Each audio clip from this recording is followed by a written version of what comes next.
Hi, my name is Jenna Sims, and my research project is called Unattached and Underserved, Understanding the Primary Care Crisis in British Columbia. So I'm curious, how many of you here today do not have a family doctor? Can you please raise your hand?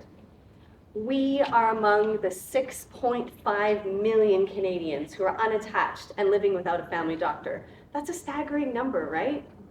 So what does it mean to be underserved? It means that without access to a family doctor, we lack the same care and quality and continuity of care as those that do, forcing us to rely on urgent primary care centers and the ERs where doctors don't know us or our medical history. Which brings me to this very unflattering selfie. When I first moved to Kamloops in November of 22, I had a terrible case of bronchitis and I badly needed antibiotics. I quickly realized there were no walk-in clinics in town. Instead, I had to call repeatedly for 3 exhausting days just to get a phone appointment. This experience really shook me, and it made me wonder how and why our healthcare system had deteriorated so much. So I joined the community group BC Healthcare Matters to advocate for change and started my own research to find answers. I conducted 11 semi-structured interviews with doctors, health administrators, advocates, and patients to better understand their lived experiences. I turned 6 of these interviews into an educational podcast called Your Healthcare Matters, which is available on YouTube and Spotify.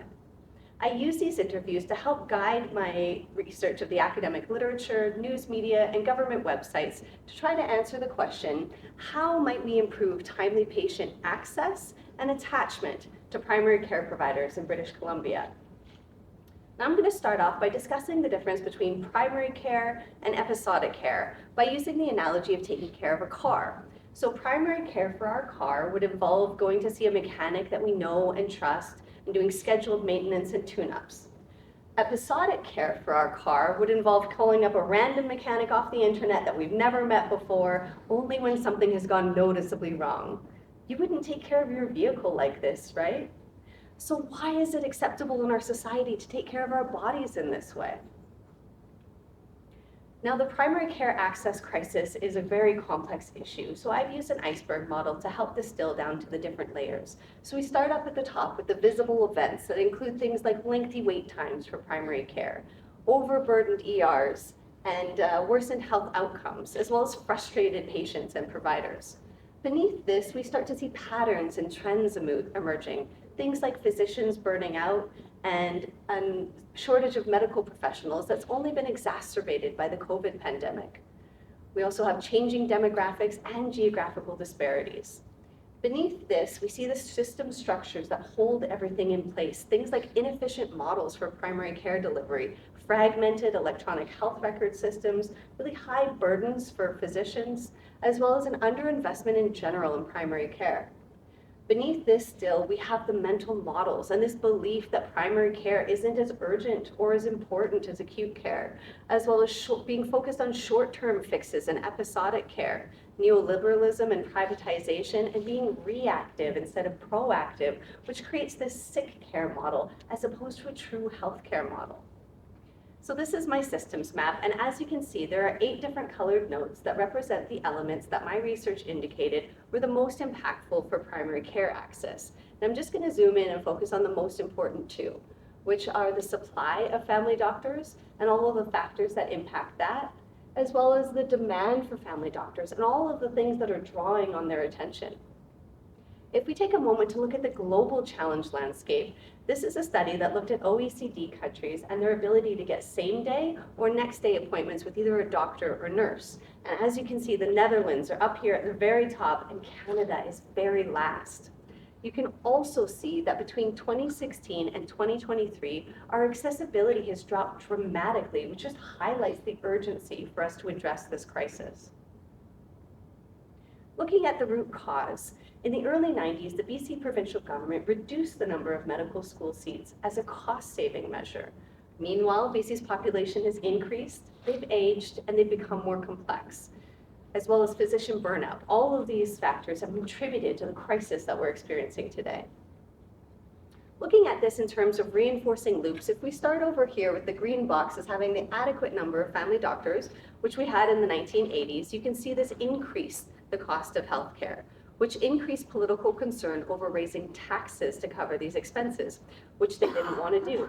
So instead, they decreased the number of medical school seats in BC, and over several decades, this has led to the family physician shortage, which has increased voter dissatisfaction, as well as recently led to the increase in the number of medical school seats, but that won't help us for years. I've also included a hypothetical connection that even if we were able to get back to having the adequate number of family doctors, this doesn't address the root issue of politicians being unwilling to pay for this level of healthcare.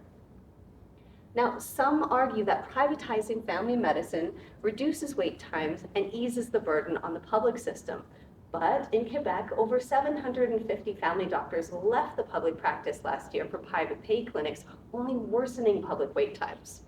I created a reinforcing loop for this as well that showcases what happens when we decrease legislative barriers and allow for private pay clinics. See, the problem is that doctors are a finite resource. So simply moving them from the public sector to the private sector doesn't solve the problem, and it increases financial disparities as well as wait times in the public sector. So this is a real cautionary tale for policymakers to avoid this as an option because it really doesn't solve the problem.